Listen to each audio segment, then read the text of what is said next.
Hey, Little Syndrome, remind me, what is the color of the permanganate ion?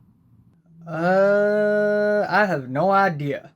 Well, have you tried Google searching it? You're the one asking the question. You should Google it yourself. No, I can't do that right now. I'm filming a TV review. Fine, I guess I'll do it myself. Hey, willkommen zur Zukunft. What's up? It's the Culture Detective here, investigating your favorite TV shows, and today I'm going to do a review on Dark Season 3. I have finally arrived at the last season of one of the most mind-bending and complicated TV shows in the entire history of the world. Created by Baran Bo Odar, this is a TV show about time traveling and nuclear apocalypses and people going missing. Now, I'm gonna try to recap seasons 1 and 2, even though I don't want to, but I see this as a challenge. Yeah, if you have no idea what happened in seasons 1 and 2, just skip to the end and see the score, because this review is going to be very, very, very spoilery, containing spoilers for seasons 1 and 2. But to recap, in the German town of Winden, we have a few families living there: the Kanwald, the Nielsen, the Tiedemann, the Doppler. They are the families. One day in 2019, Mikkel Nielsen, son of Ulrich Nielsen, disappeared, and later it turns out that Mikkel woke up in 1986 and dated Hannah Kanwald and his father to Jonas Kanwald, our main character. Jonas also dated Martha Nielsen back in 2019, who is actually Jonas's aunt, and since Ulrich had an affair with Hannah, he had an affair with his own daughter-in-law. Gross, I know. Anyways, we have Martha Nielsen, who's dating Bartosz Tiedemann in 2019, and Bartosz's mom, Regina, has cancer, and his dad, Alexander, is the CEO of the nuclear power plant, even though his real name is Boris Niewald. Meanwhile, Magnus Nielsen is dating Franziska Doppler, daughter of Charlotte Doppler, the cop, and Peter Doppler, the psychiatrist, sister of Elizabeth Doppler, who is deaf and mute. More and more started disappearing. Eric Obendorf disappeared first. After Mikkel, we have another kid. Jonas decided to investigate, and a hooded stranger secretly helped him and guided him to a portal inside of a cave that leads from 2019 to 1986 and 1953. Each of these years are 33 years apart. And the hooded stranger was actually Jonas the whole time, but older. And both Jonas and Helge also know that a priest by the name of Noah is evil.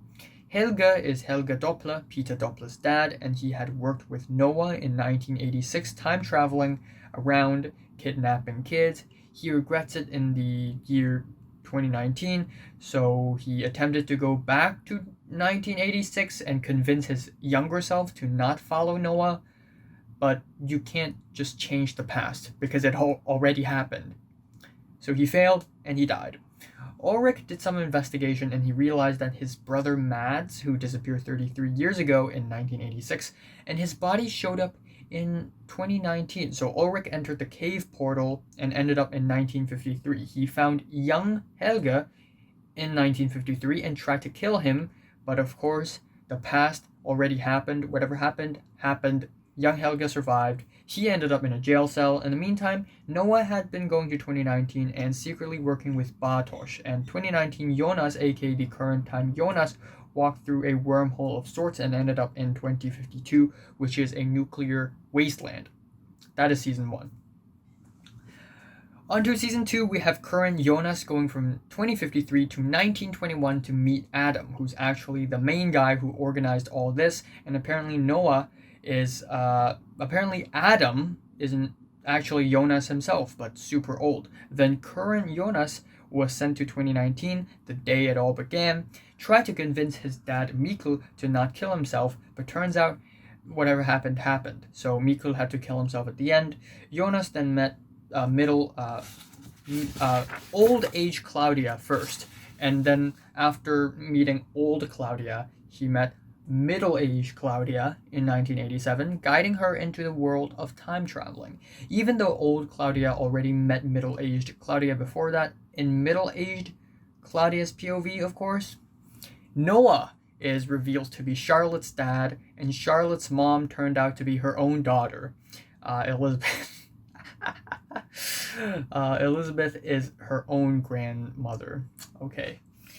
Soon, the teens and the adults learned about the whole time travel thing because middle-aged Jonas showed up in 2020. Hannah used this opportunity to go to 1954 and meet Ulrich just to break up with him. What the hell? And apparently Ulrich stayed in the 1950s and never traveled back in time. He stayed all the way until 1987 when he finally reunited with Mikkel just to be caught and get locked in an insane asylum. At the very last episode, a nuclear reactor black hole thing appeared. The whole town was destroyed. Pretty much no one had survived. Adam popped up out of nowhere, stabbed Mata. Mata died in current Jonas's arms. Suddenly, a different Mata with bangs showed up in front of Jonas and took him to a parallel universe. Holy shit, as if it's not confusing enough, now we have multiple universes. Anyways, on to episode 1, Deja-Vu, which is an entire episode dedicated to Jonas exploring the parallel universe. Everything in the parallel universe is mirrored, so all the sets are flipped left to right, and Jonas ended up in November 4th, 2019, aka the day it all began. And oh my gosh, not really the day it all began, more like the day Mikkel supposedly disappeared in the original world, or more like the Prime world.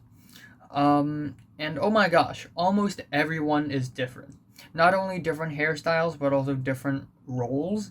Mata, Magnus, and Mikkel are now living in Hannah's house with their own mom, Katarina. Katarina's husband was Ulrich, but they divorced. Ulrich now lives with Hannah. Hannah's pregnant, but Ulrich was also having an affair with Charlotte, and he's the police team captain now.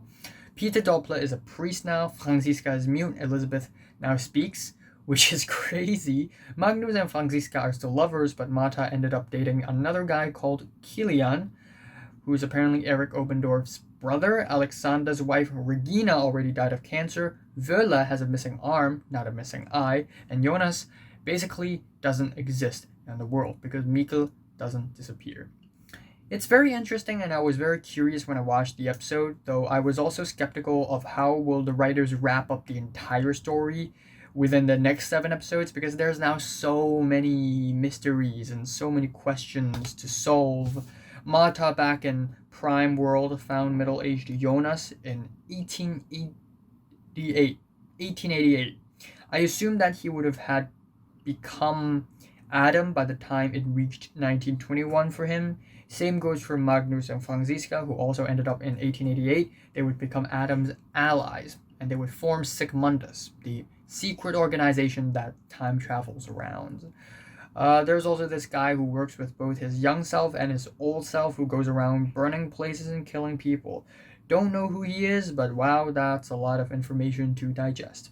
Also, it can get confusing if you think that middle-aged Jonas in 1888 should know who's Alt Mata because he's experienced all this before. Alt Mata is Mata from Parallel Universe.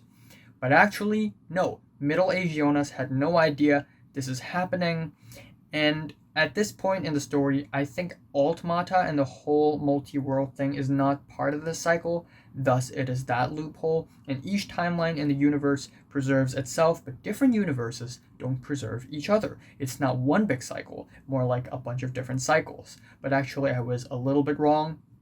More to that later. Over to episode 2, Die Überlebenden, or the survivors, and while it is a very slow-paced episode, it still feels important because this episode helps connect some of the last dots in the original world timeline, aka the main one. Like, how did middle-aged Claudia become old-aged Claudia in 2052? Because theoretically, if she's only a kid in the 1950s, she would be 100 years old in the 2050s. We also get another shocking but also very plausible people connection revelation, making everything more complicated.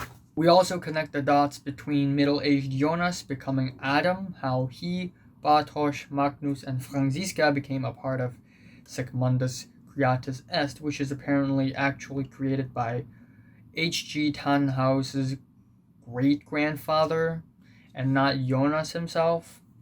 It's crazy that this all already started in 1888. We also have scenes with Peter Doppler and Elizabeth Doppler going around trying to find Charlotte and Franziska, and Charlotte is chilling in 2053 in the meantime, and young Noah began to interact with Elizabeth in 2020, which is the reason why they dated, and they give birth to Charlotte, and Charlotte got,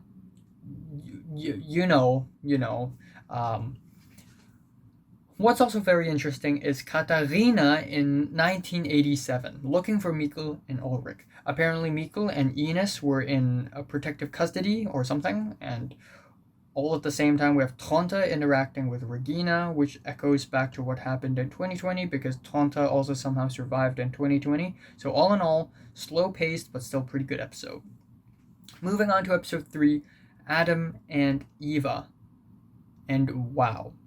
While it isn't a very fast-paced or entertaining episode, the writing is kind of creative and impressive in a way I didn't expect it to be. Basically, we have 3 things happening in this episode. One of which is basically what happened in the alt world after the incident where Mikkel supposedly disappeared, but he didn't disappear. No one disappeared. The kids ran into the bunker, and Mads Nielsen's dead body just popped up out of nowhere. Ulrich immediately knew it's Mads, and then Helga immediately confessed to killing Mads in the 80s, and then Marta is immediately introduced to time travel. This is basically Dark Season 1, but rewritten so that it's simpler. And while the story isn't as interesting because we already know what happened and what will happen, it's still entertaining to see how it went down in the alt world. The only thing that's not happened yet in this episode but happened in season 1 is Ulrich going to the 50s and beat up young Helga, and then Noah, who either hadn't showed up yet or did not exist in the alt world, who's supposed to kidnap Marta because Marta is the new Jonas, and then Marta gets teleported to 2052 by accident. But in this episode, Marta had already arrived at 2052 thanks to the current Jonas. So I guess current Jonas filled in the position as the alt middle-aged Jonas for Marta. Get it? Because originally middle-aged Jonas helped young Jonas. Now young Jonas help young Marta. Another thing is current Jonas speaking to Eva, who's the alternate version of Adam, and Eva is, you've guessed it, Marta, but old. And both Adam and Eva also shared similar views on keeping the cycle and somehow trying to create a paradise by keeping the cycle.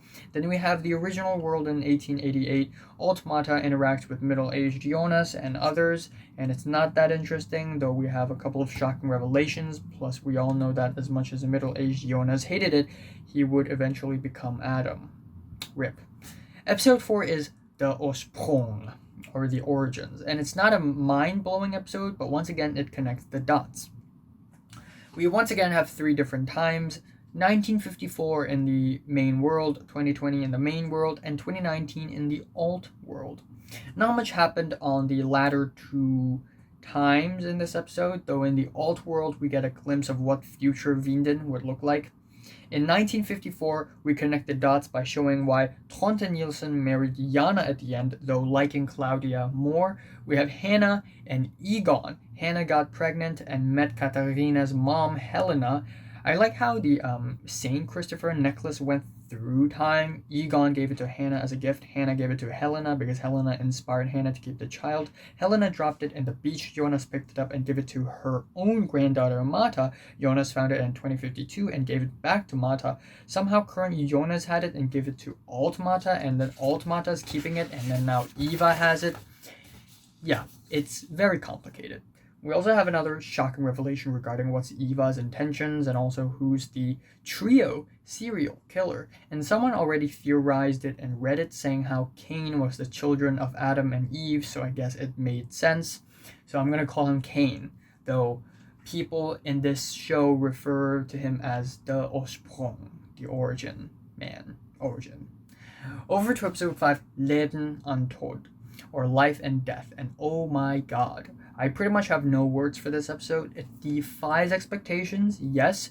It presents a warlike situation between Adam and Eve with opposing ideas, Yes, but ultimately I think this episode is equal parts deeply tragic and equal parts puzzling. In a way, it shows how inevitable is fate and how much you can't avoid it, then at the same time it shows how unstable is fate. We have scenes from the main world in 1987 and 2020, and then the alt world in 2019. And pretty much something completely unexpected and surprising happens in each of these times. It's so crazy that these things would happen because normally, the way stories are usually written, they wouldn't end like this. This defies our expectations and make us distrust fate. I didn't want to get into spoilers, but wow. Katarina trying to help Ulrich escape, Peter Doppler failing to protect his own daughter Elizabeth, and then Elder Mata in another world having evil schemes that don't even make sense. It's all a painful reality. We also see flashbacks regarding Charlotte and her origins, which has been an unanswered question, so I'm glad it's answered. But all in all, wow. Just wow. Then we have episode 6, Licht und Schatten, or Light and Shadow, and wow, this is another very climactic episode. It's finally completely revealed that the story is about a state of war between Adam and Eva. Adam wants to let the apocalypse happen so that both worlds will be destroyed, thus a new world will be created. Eva wants to let the apocalypse happen in order to preserve the cycle and the timeline. We also have a few scenes wrapping up the last few plot points in the alt world, where alt Ulrich follows alt old Helga to the cave. Then I guess you can extrapolate the rest. Alt Ulrich ends up in 1953, which actually didn't happen, by the way. Anyways, alt Ulrich beats up alt Helga to a pulp, and then alt Helga will be alive, and then alt Noah or someone who fills that role, and alt Helga collaborate, kidnap some kids, kill them, send them to other times, confuse everyone. The plot points in season 2 doesn't reoccur in the alt world mainly because Jonas doesn't exist in the alt world. Maybe an alt Klausen is supposedly gonna show up, but anyways, let's get into the elephant in the room. The apocalypse. And it's actually kind of sad and tragic that it's pretty much destiny that the apocalypse in the alt world must also happen. And then we are also answered a few questions like, how does OG middle-aged Jonas not remember that when he's younger he's been to an alternate world? And I originally thought it's not much of a paradox, but the fact that their existence aren't the same anymore, the fact that alt young pre-Scar Mata showed up to save OG young Jonas at the end of season 2 created a loophole. I was a little wrong, a little right. Actually, it's explained that there are two versions of what possibly happened. Two versions of realities happening at the same time in the same timeline, which has nothing to do with the fact that there are two worlds. I'm kind of confused, but I guess the idea is something like that. So there are two possible versions of reality. Jonas gets saved at the end of season 2, goes to a parallel universe. Or he doesn't, and he just grows up to become Adam. And apparently this happened at the very same time.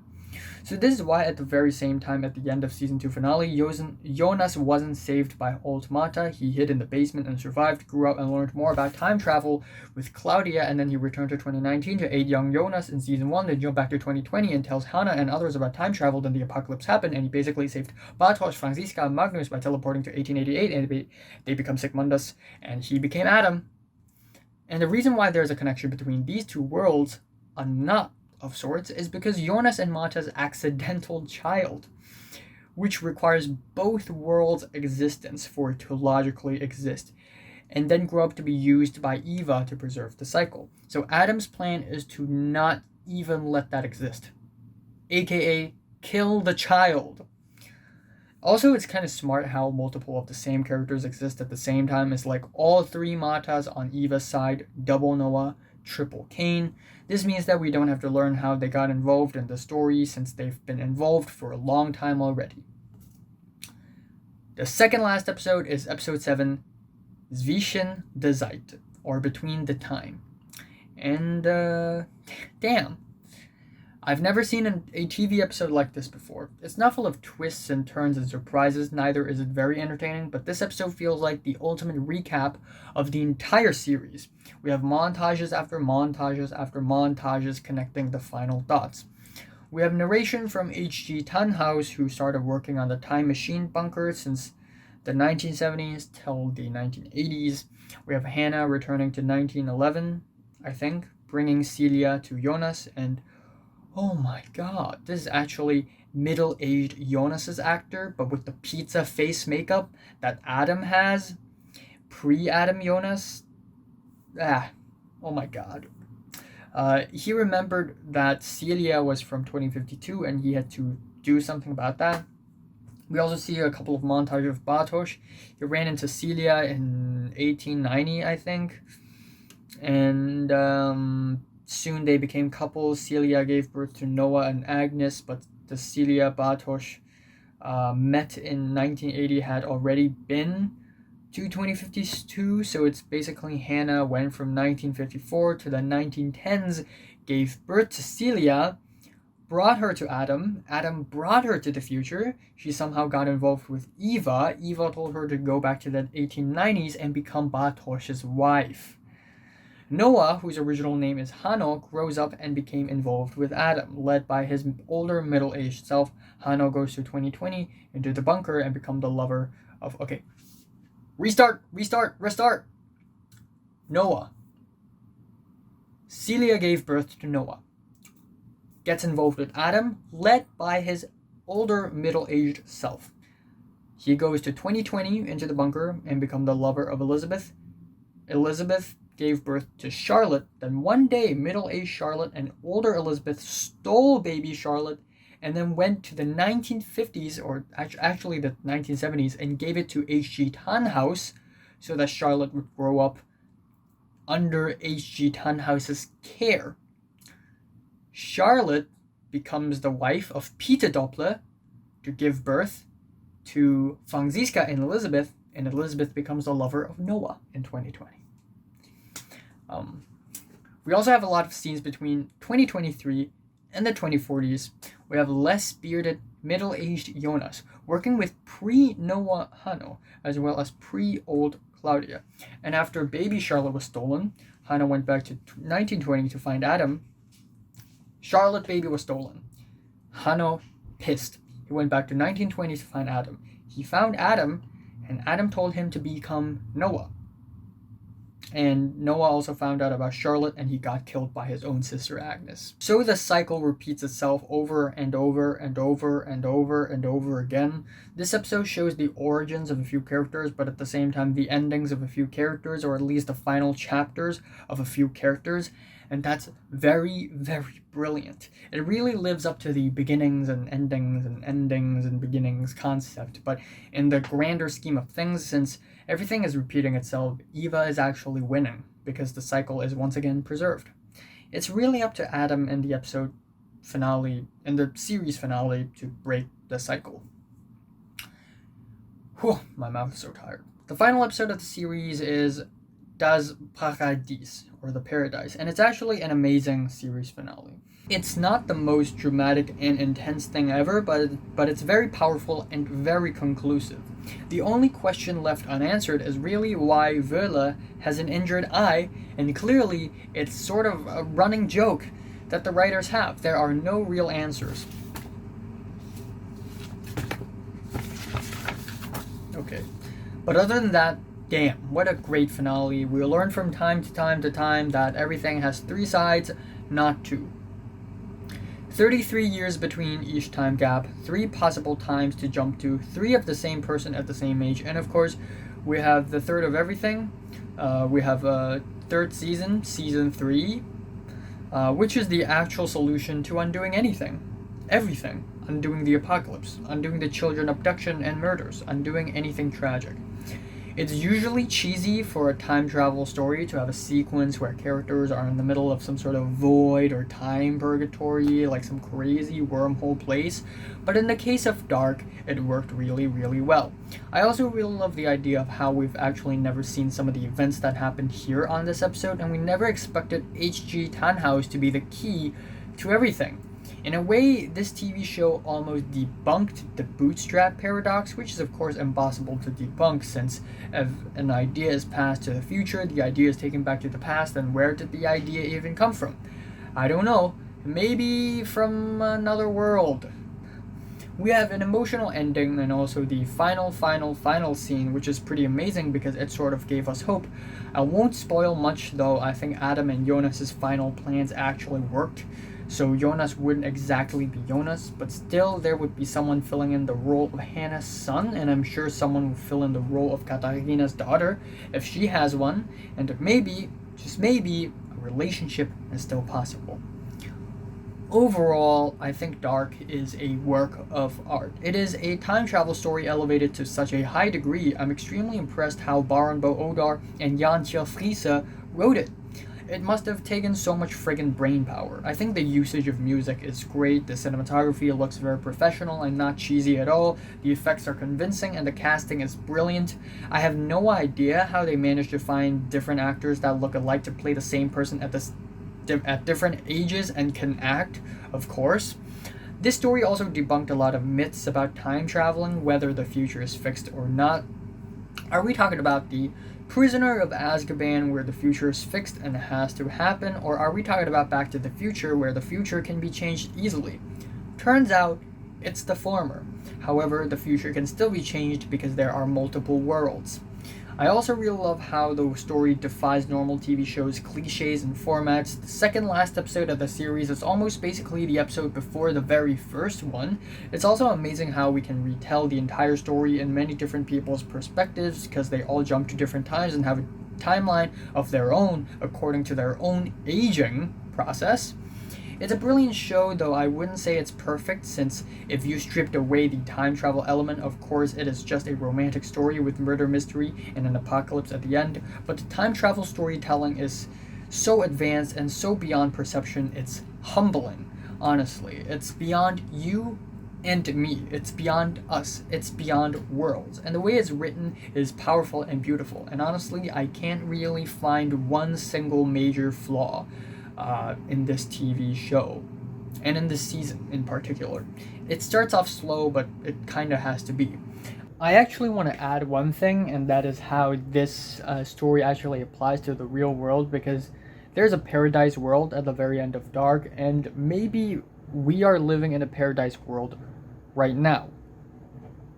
Earlier, I think Stephen Hawking held a party where only time travelers can go, because he handed out invitations after the party's over.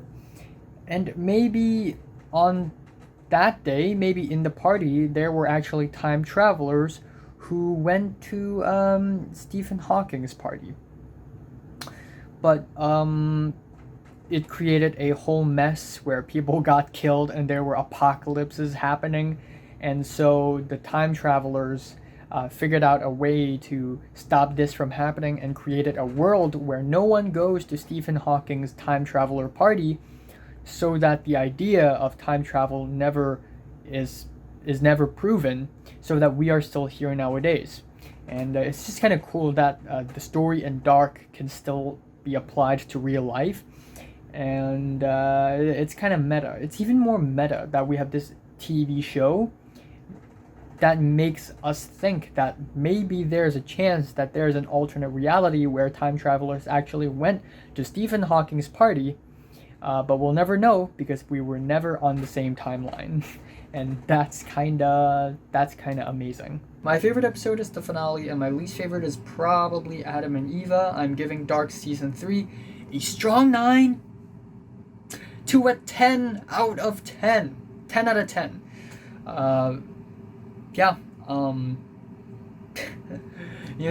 Last year I gave a 10 out of 10 to Mr. Robot Season 4, and I didn't expect myself to give another 10 to a TV show that just got released this fast. So, 10 out of 10. Dark. Check it out. Super underrated. So, have you watched Dark? From 1 to 10, how much is rated? Like it, and subscribe if you want more, and thanks for watching. Okay. Before we end off the video, I thought you guys might want to check out something that I've been keeping since 2.5 years ago. And it is in this green folder. And I believe...